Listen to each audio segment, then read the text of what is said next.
বাংলাদেশ আগামীতে একটি ইনভেস্টমেন্ট হ্যাভেনে রূপান্তরিত হবে এবং সেই জায়গা থেকে ইয়াং জেনারেশনকে আমরা একসাথে নিয়ে ঐক্যবদ্ধভাবে এই ইনভেস্টমেন্ট হ্যাভেনের জন্য কাজ করে যাব।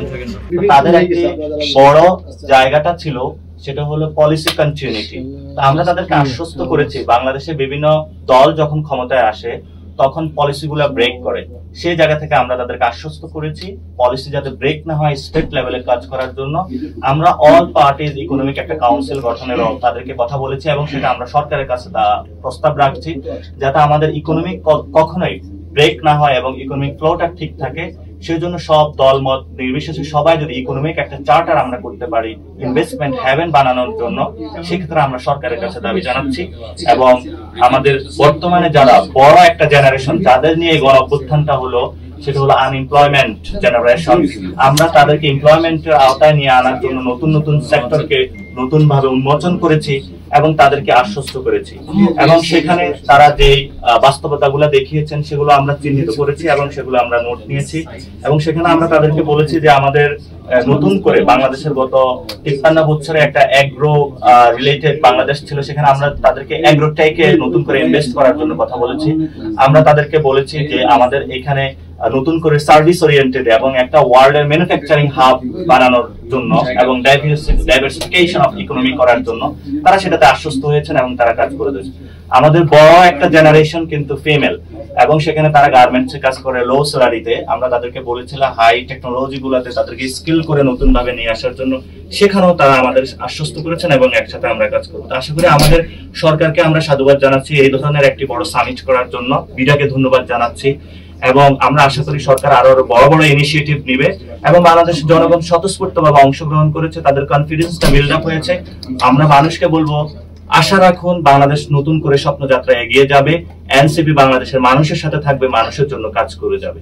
বাংলাদেশ আগামীতে একটি ইনভেস্টমেন্ট হ্যাভেনে রূপান্তরিত হবে এবং সেই জায়গা থেকে ইয়াং জেনারেশনকে আমরা একসাথে নিয়ে ঐক্যবদ্ধভাবে এই ইনভেস্টমেন্ট হ্যাভেনের জন্য কাজ করে যাব।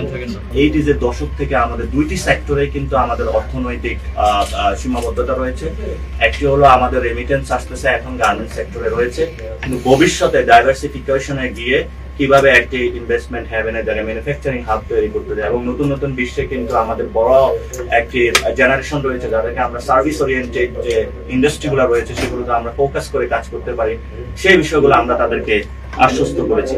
এবং আমরা তারা যে বিষয়গুলো চ্যালেঞ্জ আকারে নিয়ে আসছে, তারা বলেছে বর্তমান অতীতে যে 15 ইয়ার্স বা বাংলাদেশের গত 53 বছরে তারা কোথাও কাজ করতে গিয়ে ঘুষের সম্মুখীন হয়েছে, তারা স্ট্রিক্ট রুলস এন্ড রেগুলেশনের জায়গায় সম্মুখীন হয়েছে। আমরা তাদেরকে আশ্বস্ত করেছি যে এনসিপি যদি গভর্নমেন্টে আসা আমরা ওয়ান স্টপ সলিউশনে যাব, সেখানে আমরা তাদের নিরাপত্তা বা সিকিউরিটি নিশ্চিত করব এবং সেখানে যে বর্তমানে যে অনেক কঠিন কঠিন বিধান রয়েছে, এক গ্রুপ প্রেসের যে আমলাতান্ত্রিক যে জটিলতা রয়েছে, ইয়াং জেনারেশন তাদেরকে সেই জায়গাতে সহযোগিতা করবে যাদের তাদের ব্যবসা বান্ধব একটি স্বনির্ভর বাংলাদেশ গড়ে ওঠে। এটা যদি করতে পারি তাহলে আমি মনে করি 71-এর সেই মুক্তিযুদ্ধ আমাদের সফল হবে, এটা যদি করতে পারি 90-এর সেই আমাদের গণ অভ্যুত্থান সফল হবে, এটা যদি আমরা করতে পারি 24-এর যারা শহীদ হয়েছিল, যারা আহত হয়েছিল তাদের সেই অঙ্গহানি এবং রক্তের দাম আমরা উঠাতে পারবো। এখন আপনারা জানেন বিশ্ব মঞ্চে বর্তমান গ্লোবাল যে অর্ডারটা রয়েছে সেটা নতুন একটি বৈশ্বিক অর্থনৈতিক জায়গা সূচিত হচ্ছে। সেখানে আগের যে জায়গা ছিল পারমাণবিক জায়গায় সবার শক্তি প্রদর্শন করতে, এখন নতুন একটি গ্লোবাল অর্ডার হচ্ছে, সেখানে আমরা চাচ্ছি বাংলাদেশকে নতুন একটি স্টেজে নিয়ে যেতে এবং বাংলাদেশের সেই জায়গাটা আছে। এই আশা থেকেই কিন্তু বর্তমান সরকারও কাজ করে যাচ্ছে।